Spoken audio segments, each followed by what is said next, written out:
Good morning, everybody. This is Grant from State of the Spark, and I am super pumped for today's show because I'm going to share with you why I woke up this morning thinking I'm not going to do the show, but I did it anyway. I'm going to tell you why, how I overcame, and when your cup is empty, how I fill my cup up, and maybe you could learn from that too. Now, before that, we've got other news that'll lift you up, specifically about stuff going on in space with our 13th moon. Did you know we had 13 moons? Did you know that? We're going to cover that today. And before any of that, you know what we're going to talk about.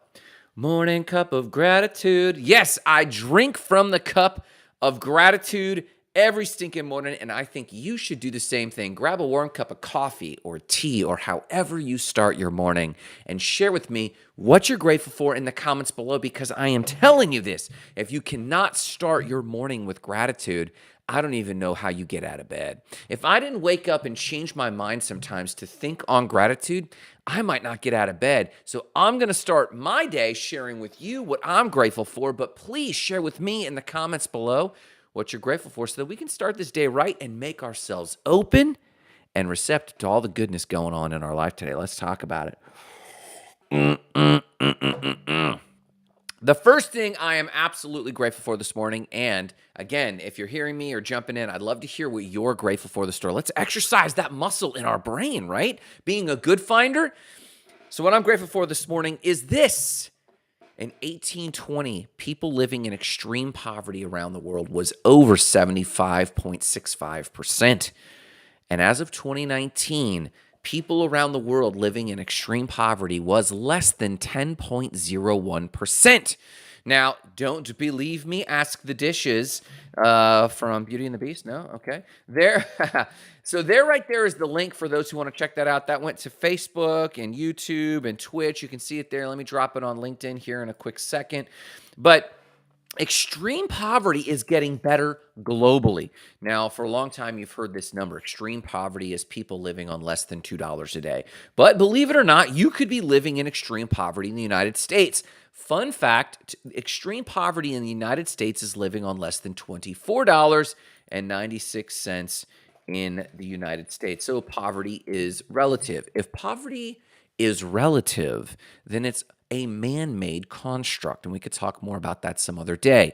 But on this man-made construct, which is useful for us to measure how well things are going in the world, I am grateful today that the world is on track for this one statistic, that extreme poverty is on the decline. It hasn't always gone down. There are decades when it goes back up in places like Sub-Saharan Africa or Latin America or many places in Asia. And in some places, believe it or not, in the United States, in the Appalachia region, it has known to happen.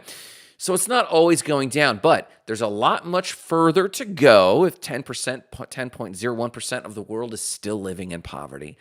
So there's a lot further to go. But if you cannot celebrate the story arc of our modern era solving things like extreme poverty, I don't even know what you woke up for. What are you grateful for? Tell me in the comments below. I want to hear from you so we can start opening ourselves to seeing that which is good, kind, beautiful, and wonderful in the world. And yes, just before I tell you how I refill our cup and how you can refill your cup today so that you always have something to bring, if you need that, or if you know someone who needs that type of encouragement or just a positive word, please like or subscribe. If you're watching this on YouTube or wherever you're seeing this, like, subscribe, or tag a friend. The best thing you can do is give people good information. Tag a friend. And of course, catch me later today where I'm on Twitch with my good friend Jackie Roach. And we're going to be talking a little bit about a project we're working on the side. And Not Crypto Bros, Tuesdays and Fridays. And anywhere else you can find me. This Wednesday, Spark is having our Spark open office hours. Ask us anything in the world that you want the Spark team to answer. That's happening Wednesday afternoon. But let's talk about other news and our 13th moon. 13 moons? Did you know that we have 13 moons? You may or may not have known this. Well, the truth is that we have 12 months, but 13 full moons. The truth is, and this is a real question that boggles me, why do we have 12 months and not 13? October, the 10th month of the year, should actually be the 8th month of the year, starting with October. December, the 12th month of the year, should be the 10th month of the year because it's called December, and etymologically, it should be the 10th month. We have 13 full moons in only 12 months. Conspiracy, you might say? Maybe. But today we're not talking about that. We're talking about the sturgeon moon and the blue moon. Yes, in the month of August is when we have 2 full moons this year. This one going on today and tomorrow, and a little bit the following day is the sturgeon moon. Later in the month, we'll have the blue moon. Both. The fun fact about this is both are supermoons. That means if you are lucky enough, like I am, to live close to a beach and you go out and watch that moon come up, it will be bonkers huge. Or if you live close to the beach at sunset and look out to the west over an ocean or from a high vantage point, the moon will be bonkers big when it goes down, a supermoon. That's its full moon. Now, real quick, why is the sturgeon moon? I'm so curious on why we call these moons the names we call them. Why do we call the sturgeon moon the sturgeon moon? Well, that's simply because in the Great Lakes region, according to the Farmer's Almanac, that is roughly the best time to go fishing for sturgeon in the Great Lakes and Lake Champlain areas. So if you want to know more, not about Lake Champlain necessarily, but about these supermoons, let me give you this link. Boom. Let me put that there in LinkedIn. Boom. There you have it. And there you have it in all the other places in the world, Facebook, Twitch, YouTube. You've got the link right there, so you can check that out. Now, another fun fact about tomorrow. Tomorrow is August 1st. And little do you know, there is a neo-pagan Christian holiday by the name of Lammas, Lammas, going on tomorrow. Now, Lammas Day is when you bring a loaf of bread baked with the new harvest. We're getting into the harvest, and this would be the early part of the harvest, but it is part of the harvest. And you bring that first loaf of bread to church, or if it's the pagan Christian religion, a temple. It is also known as Loaf Mass Day. So if you are curious about other things going on in the world than everything that we're always taught to pay attention to, there is a neo-pagan Christian holiday called Loaf Mass or Lammas going on tomorrow. Let's talk about the markets real quick. So I talk about the market so that you get numb to it, so that when people tell you got to freak out and that everything is going well or everything is going horribly or that the Fed chair did this, that, and the other with interest rates, and so that you are supposed to freak out. Here's your card. Please freak out.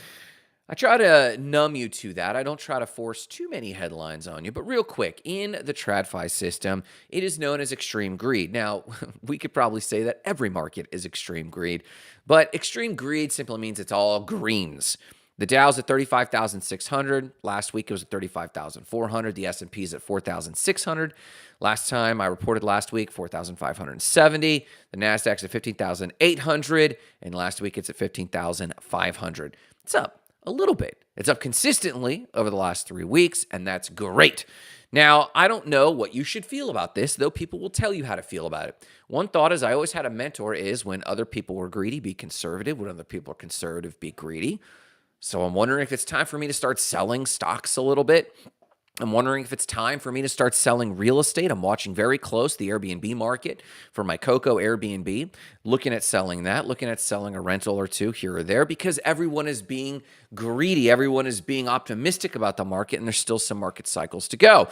But in the end, I don't know. You should have a plan. I should have a plan. And regardless of the markets, we should be executing on our plan. Let's talk about DeFi real quick. Summary of DeFi is DeFi is flat. Basically, the entire decentralized market, Bitcoin, Ethereum, XRP, Cardano ADA, Ripple, they're all virtually exactly what they were last week. Just to give you an idea, Bitcoin's at 29,300. Last week, it was at 29,700. Ethereum's at 1867. And guess what? Last week, it was at 1867. It's off by about 15 cents. Ripple, XRP, which won its SEC case a few weeks ago, is at 70 cents. Last week it was at 71 cents, and the week before that it's at 73 cents, nearly flat. Cardano ADA is at 31 cents.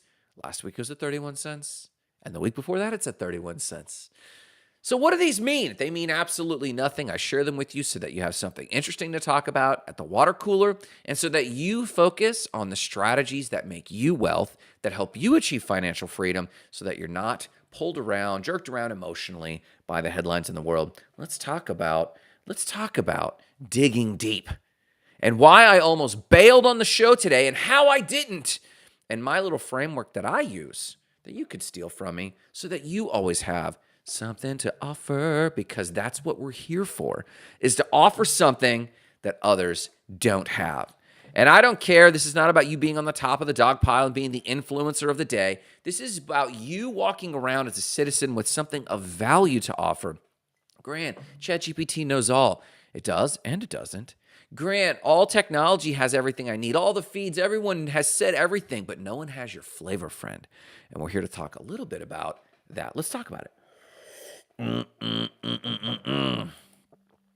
So I woke up this morning and I was making my way to the gym, but I really considered not doing the show. You see, I've had some space of time to think, and I'm in a very meditative state, and I'm benefiting a lot from that meditative state. So far, we've done nearly 296 episodes of the show since the start of COVID. And before that, I did about 300 episodes of my other shorts. And before that, I did The Rookie Missionary. And before that, I did crypto. I've been doing shows for a long time, to the tune of thousands of live shows. And I'm always shocked that there's something new to give. I don't always have something new to give, but I have to dig deep. And in fact, that was part of my motivation when I originally started this show. I started in COVID as a positive antidote to the negative headlines in the world. But there was a few other check boxes I wanted to check. Number one, namely, I wanted to get better at thinking on my feet and having both an input and an output at the same time. I wanted to become more articulate on my feet. Now, I've done a lot of theater and I've done a lot of improv, and that's helped. But the show has significantly done that for me. But let me tell you the number one motivation I had when I started this show. I wanted to have a reason to always be filling my cup. I wanted to have a focal point for my personal study so that I continued to grow, so that I could hear when I was in the law of hypnotic rhythm and just saying the same old thing, so that I could be exposed to the world and know that I was getting dull or getting sharp based on the fact that I had this mirror reflecting back at me, and that's the public. That's why I started this show. But when I woke up this morning, that fear came up in me that, do I have anything to give? Have you ever woken up and asked yourself, do I have anything to give today? Anything to give to my spouse? Anything to give to my own fitness? Anything to give to my kids and my employees? Anything to give to my clients? Anything to give to my students or my extended family? Have you ever woken up questioning whether or not you've got anything to give? I certainly did this morning. But the law of rhythm helped me. And so I used my muscle memory, and I still went to the gym. I still stretched. I still sat in the shower. And then, by then, my blood was flowing, and I was back into state management. And state management is so critical as it comes to you always having something to offer, because it helps you get out of the worst of the slump and get you back to habits that matter. So I still went to the gym, and I sat in the shower, and I meditated. And I meditated until I thought of the parable of the goose that lays the golden eggs. Now, many of you might think that this is the golden goose. And over time, Aesop's fables did blend with other myths and fairy tales, so that the golden goose, which had golden feathers, is often confused with the goose that laid the golden eggs. But what is the story of the goose that laid the golden eggs? Well, if you are like me, one of the power habits that I do is I read 2 books every single year, no matter what, come hell or high water. 2 years, every single year, I read 2 books specifically. One is Think and Grow Rich. I read that book every single year at the start of the year and usually about the middle of the year, and I'm going through it again right now. The second book is 7 Habits of Highly Effective People. Now, this feels like an 80s corporate culture, positive thinking framework, and to be fair, it is. But it is also one of the most powerful books I've ever read on character development. And it tells the story of the goose that laid the golden eggs. And it tells this story in the context of what they call PC balance. I'll explain that in a second. But to remind you, the goose that laid the golden eggs, you think you know the story. And it often gets confused many times with other fairy tales like the golden goose that had golden feathers. But the moral is kind of the same. The goose that had the golden feathers, as the story goes, whether it's in the Hindu teaching, whether it's in the Chinese teaching, or whether it's in the early American teaching, a farmer is given a golden goose in one version, or a goose that lays golden eggs in another version. Good morning, Victor. My man Victor showing up this morning. How are you doing? We're talking about the goose that lays the golden eggs and its parallel, the golden goose. Now, in both stories, the farmer is given this golden goose. And whether it's the goose that laid the golden eggs or the golden feathers, and the golden egg comes out, the golden feather falls. And if it falls off, whether it falls out of the goose and it's the egg, the farmer picks it up and takes it to the marketplace. And he sells it and he gets money and he can actually afford to fix up his farm and take care of his kids and buy more food for his other farm animals. And this is phenomenal. So he goes home and he feeds corn to the golden goose and it lays another golden egg and he starts to enrich his entire territory. But then calamity strikes. And it's some abstract calamity, depending on which tradition you follow. And he suddenly needs lots of gold. So the farmer has a brilliant idea. I'm going to kill this goose that lays golden eggs, or the golden goose. I'm going to kill it. I'm going to dig in and pull out all the eggs at once. And that's what he does. He slaughters the goose, cuts it open, and as you know, the parable goes, he opens up the goose and finds that there are no golden eggs because A, that's not how eggs are made necessarily, if you've ever been a part of farm life. But B, the moral of the story typically is about greed. Don't get greedy. Don't get greedy. But there is a hidden lesson to the goose that lays the golden eggs, which is the parallel or juxtaposed to greed. Oh, Victor says he is amazing. How about me? I'm doing fantastic because we're here doing the show. And even though I thought I wasn't going to make it to the show this morning, I did. And here's why. So the opposite, what is the opposite of greed? And we think it's often abundance or giving, and it is. But in the story of the goose that laid the golden egg, the moral of the story is, on one hand, you could be greedy, you could kill the golden goose, open it up, and suddenly get your eggs. But the opposite side, or what the polar opposite of that in the moral of this story, is maintenance, maintaining, taking care of, tending to the golden goose, feeding it, nurturing it, protecting it from wolves and foxes, from yourself and your own greed. In 7 Habits of Highly Effective People, Stephen Covey calls this PPC balance, and it stands for production or production capability. And he gives another quick example. If you had a lawnmower and you never sharpened the blade, and you took the lawnmower out, you have production. You can mow the lawn. The output is a mowed lawn. In the parable of the goose that lays the golden eggs, the output is the golden egg. But what happened if you just stopped feeding the goose that lays the golden egg? What happens if you just stopped putting oil and gas and never sharpened the blade on the lawnmower? What happens? Eventually, it takes you longer and longer to mow the grass. You have to go over the grass twice. Eventually, that goose that lays golden eggs will get tired and won't have the nutrients it needs to actually lay its golden eggs. That's the parable. And in 7 Habits of Highly Effective People, Stephen Covey calls this PPC balance. The balance between the ability to produce, P, production, and your production capability. The ability to keep that thing ready to go. The ability to keep the lawnmower ready to mow the lawn. The ability to keep your goose that lays golden eggs strong and happy and ready to lay golden eggs. In Aesop's fables, this is largely about greediness, but the parallel or the polar opposite is the part of the story that's about maintaining yourself and your well-being. Now, we could call, work-life balance, or we could talk about self-care, but that's not necessarily what this is about. It is greedy to not take care of yourself, at least according to Aesop's fables. You've heard the story of if I had 8 hours to sharpen an axe, I'd spend 7 hours. Wait, if I had 8 hours to cut down a tree, I'd spend 7 hours sharpening the axe. You've heard that before. And that is so important as it comes to your daily life. You see, life comes at us fast, Ferris Bueller says. Technology is happening at a faster pace than ever before. And our cup is getting drained. Sometimes you think skimming feeds and TikTok and Instagram Reels, which I do, But sometimes you think that that is you resting your mind and filling your cup. You're getting inspiration, you might tell yourself, by looking at Pinterest boards. Now, it would be very interesting to see the wavelengths in your mind as you're doing that versus out at work.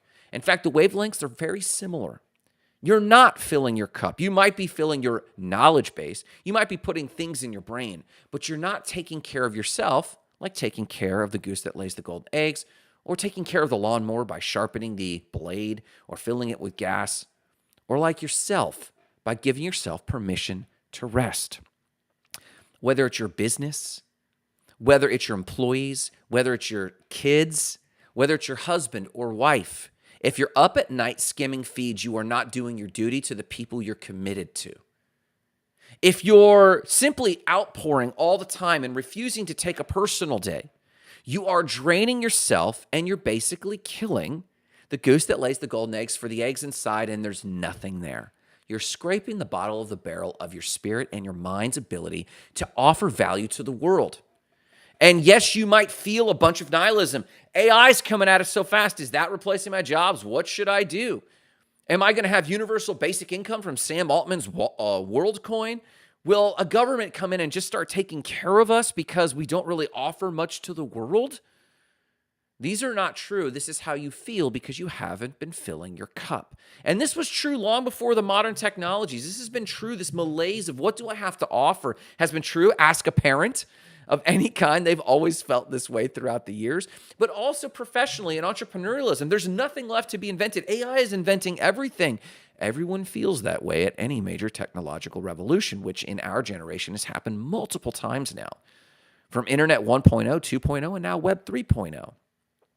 There's constant disruption. And yes, we've dealt with a lot in our last 20 to 30 years of professional living.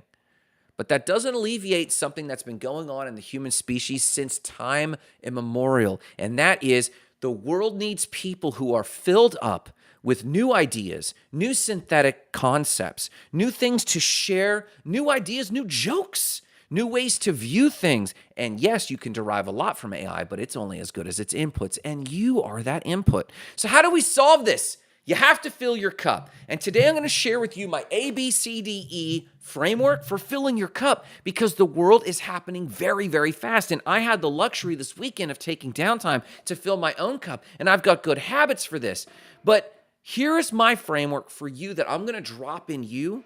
And I hope that you deploy this and use this for your own benefit so that when you show up in your relationship, when you show up in your business, when you show up with your friends, when you show up with your coworkers, when you show up with your kids and your partner and your spouse, you have something to offer and you're not a, bump on a log. Here we go. A, B, C, D, E. A, you need A time. What is A time? Well, it's admin time if you're an entrepreneur. It's alone time if you're in a partnership or have a spouse. It's adult time if you have kids. Listen, on my calendar for 4 hours a week, 10% of my week is dedicated to what I call admin time. And I am only just now in the habit of allowing that time to stop and not do anything, but observe the business. Stop and not rush to tasking. Stop and not rush to invoicing. Stop and not rush to marketing. Stop and not rush to production. Stop and not rush to do something, but to observe and take it in. Because the best that I have to offer my business is my ability to cast vision, my ability to imagine a future, my ability to imbue will into people around me. So A in my framework for filling your cup is admin time. If you're with a partner, alone time. I personally derive a significant amount of joy spending all of my waking time doing everything with my partner. But if we both do not take alone time, we are not recharging ourselves, thinking our own thoughts, feeling that we have our own expression. And if you have kids or if you have a dog or if you have people you're responsible to, I just call it adult time. It's time where you're thinking your own thoughts. Oftentimes as an adult or a parent, or if you're living with your nieces or nephews, you're often in their paradigm so that you can match them and synchronize with them. But sometimes you need adult time where you're just thinking your own thoughts. So A stands for A time, admin time, alone time. Adult time, whatever it means to you, it's withdrawing from the pattern of matching others and keeping pace with others and letting the world move at its own pace while you step out of that pace and observe. B in my ABCDE framework for filling your cup, B stands for blow off some steam. Now, listen, quite often in our Western puritanical environment, we often think that we have to stifle our desires. In our fitness-focused world, we think we have to avoid healthy foods. In our world, we often are stifling desires. As a parent, you're often putting yourself and sacrificing for your kids. If you have a partnership or a spouse, you're often putting your desires aside and what do you want to do for dinner because you want to serve that person and they ask the same thing of you and neither of you are actually fulfilled. You know what I'm talking about. It's the same with your employees. Your employees have needs. You very rarely fulfill your own needs. Listen, if A stands for A time, adult time, alone time, admin time, B stands for blow off some steam. Whatever you need to do. Eat a pint of ice cream. You have my permission. Watch a movie and don't check your email. Don't check your text. Don't check your inbox. Clean the house. I went through a cleaning spree and cleaned everything and watered the plants and pruned and cleaned the garden. I did whatever it took. Binge, scroll for a period of time, guilt-free. You know when you're binging and you feel real guilty at 4 a.m? Well, what if you just sat on the couch and binged and just turned off all the other feeds and just scrolled and just paid attention to that? Have intimacy time. Listen, have intimacy time, whether it's with yourself or your partner. Blow off some steam. Whatever you need to do, the thing that's been nagging at your brain, give into it in a tiny dose to get it out of your mind. Get it out of the way because you become so focused on that because you don't have it. It's like a taboo. You become so focused, especially if you're doing nutrition, for example. I'm going through a significant transformational physical change right now. I'm doing a lot of fitness. I'm eating right all the time. But the people around me know that come Saturday afternoon, I'm eating that chocolate chip cookie from Born and Bred. I might even pound away a pint of ice cream. Yes, I do it in an intermittent fasting window between 10 a.m. and 4 p.m., but I'll do that. I'll blow off that steam because I've been thinking about, I just want to eat. I just want to eat. By the end of the week, I just want to eat. I just want to eat. And okay, if that's what you're obsessing about, here you go. It doesn't cost a lot of money to have a drink of alcohol that night or have an old fashioned or a drink with friends, have a pint of ice cream, and then realize, this isn't that big of a deal. I don't need this. So if A is admin time, adult time, alone time, B stands for blow off some steam. Give yourself permission so that you can do the rest of the framework with full attention. Sometimes you need to blow off steam first so that you can give the thing you really want to do your full attention. So C stands for center yourself. A, you had alone time, adult time, admin time. B, you blew off steam. C, you're going to now give yourself permission to center yourself. Turn off all inputs. Turn off the radio. Turn off the TV. Turn off Spotify. Turn off socials. Silence. Except ambient sounds, just the natural sounds of the day. People outside walking around. Turn off all inputs. Then meditate. I don't need to tell you how to meditate. We've covered it before, or if we need to, let me know because I would love to teach you how to meditate. 5 minutes, and you're going to get uncomfortable because you were just skimming feeds and you were just thinking about what Stacy's doing. Now that you finally had downtime, you were going to Facebook stalk that one person. You're going to want to do stuff. You might have just been on a cleaning spree and there's that one other thing. No, you're going to center yourself. Admin time. A time, admin time, adult time, alone time. B, blow off some steam. C, nope, you're just centering yourself. You're turning off all inputs. And you're literally sitting, not sipping a cup of coffee, not doing anything. You're going to sit and center yourself. 5 minutes until you get uncomfortable. 5 minutes or more until you get uncomfortable. Come up for air, stand up, walk around, have a sip of water, sit back down, and then do another 10 minutes. And give yourself permission to just be present. Resist the temptation to rush to another task. Once you've centered yourself, alone time, A time, alone time, adult time, admin time, B, blow off some steam, C, you've now centered yourself, D, dive in. Dive into study. Open up a book. Make sure the books are on one of the TLE, the Total Life Experience, Fitness and Health, Healthy, Happy Relationships, Work You Enjoy, or Spirituality. Study something. But I present for your consideration Don't learn a skill. I present for your consideration, don't learn to code. I present for your consideration, don't learn a skill, but do something that develops your character, that makes you think. Read an actual book if you can, or listen to one. Yes, you can read a Kindle, but sit and slow down and read the book, because your brain only synthesizes at a certain pace or wavelength of thinking. I do believe in thinking fast, but I also believe in thinking slow. There's a great book on that called Thinking Fast and Slow. Check it out. Reading a book cultivates this part of your mind. It awakens this part of your mind. And not only read or listen to an audiobook, but journal and synthesize your thoughts. Write down what you think about the thing you just read. Write down what you want to believe, but what you may not believe. Write down the things you doubt about the thing. Write about the things you do agree with. But study. Give yourself at least 15 minutes to 30 minutes. Listen, I heard it said, if you don't have a half an hour, you don't have a life. If you cannot sit down for a half an hour and read a book and journal about that book, you don't have a life. You need to change something more dramatically. A time, adult time, alone time, admin time. B, blow off some steam, make it completely pleasurable, egocentric, let it go. C, center yourself, meditate. Do nothing but sit there and center yourself. And D, dive in, study, read something real and journal it. And last but not least, E, evoke the faculties of the mind. A mentor of mine, Bob Proctor, was once doing a speaking event for a bunch of educators. And he asked them from the stage, what are the faculties of the mind? Because his teaching for the day were about the faculties of the mind. That question I leave to you. What are the faculties of the mind? Do you know?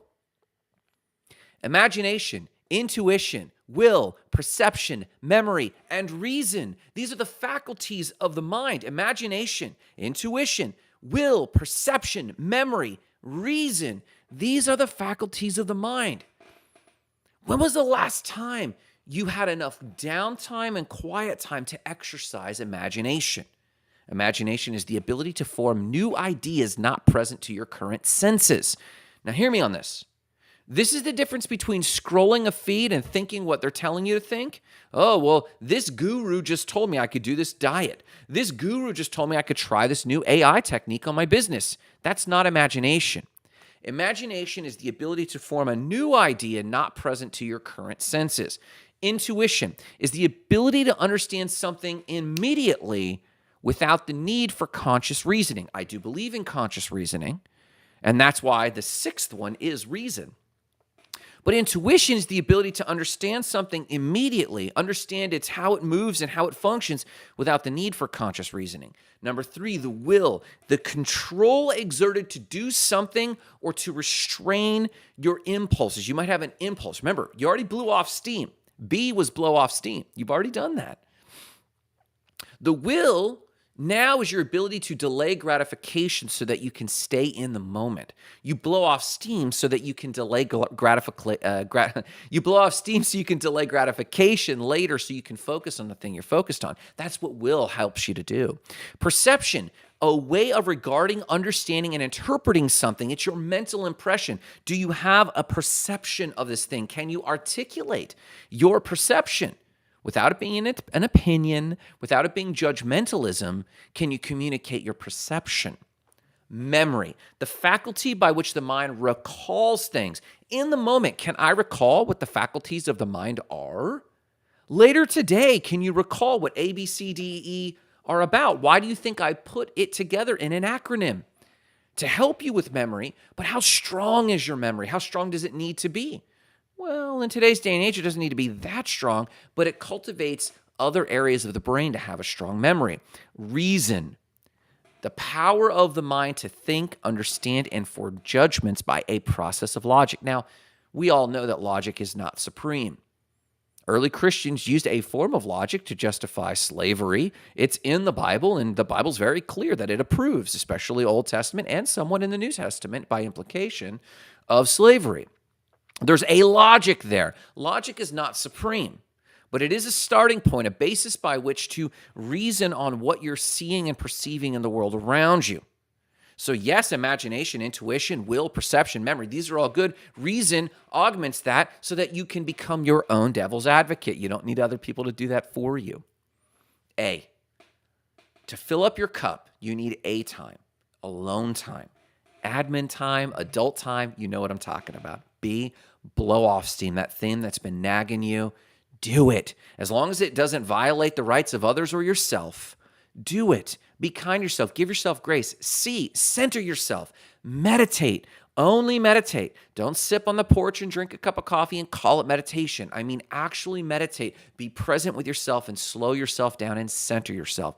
D, dive in. Dive into study. Read an actual book because thinking fast and slow allows you to access different parts of the brain, and then journal what you're thinking. It helps you synthesize your thought, and that helps you expand your mind to prepare for 5, evoking the faculties of the mind: imagination, intuition, will, perception, memory, and reason.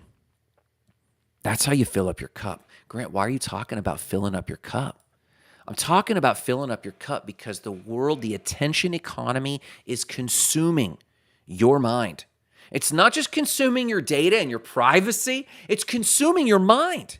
It's consuming the faculties of your mind. And therefore, it's consuming the last bastion of peace you have. Viktor Frankl, from Man's Search for Meaning, often talk about the last bastion that a man has is his internal peace or her internal peace. Oh, here we go. Don't drink a cup of cup in a called meditation. Great quote. Great quote. You got it, Victor. Thank you for that, man.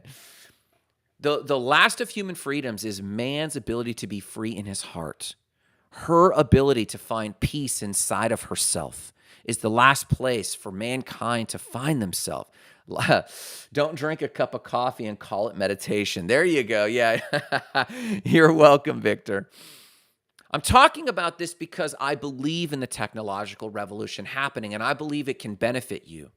I believe it can benefit your business. I believe the economy, the changes going on in society are good for you, but not if you're not present enough, centered enough, if you are not full enough to engage with it and to help those around you engage with it. If your cup is empty, you're not good for anyone in any technological era. If your cup is empty, you're not good for anyone in any societal shift, in any economy, in any up or down market, in any opportunity. You cannot handle the opportunities in front of you if your cup is empty. So I'm talking about this framework, A, B, C, D, E, so that you have a way to get back to yourself in any situation. So I hope for you, you put it to use today. But before anything, I hope you do this. Remember the mission: igniting lives of explosive significance, starting with your own. Have a great day.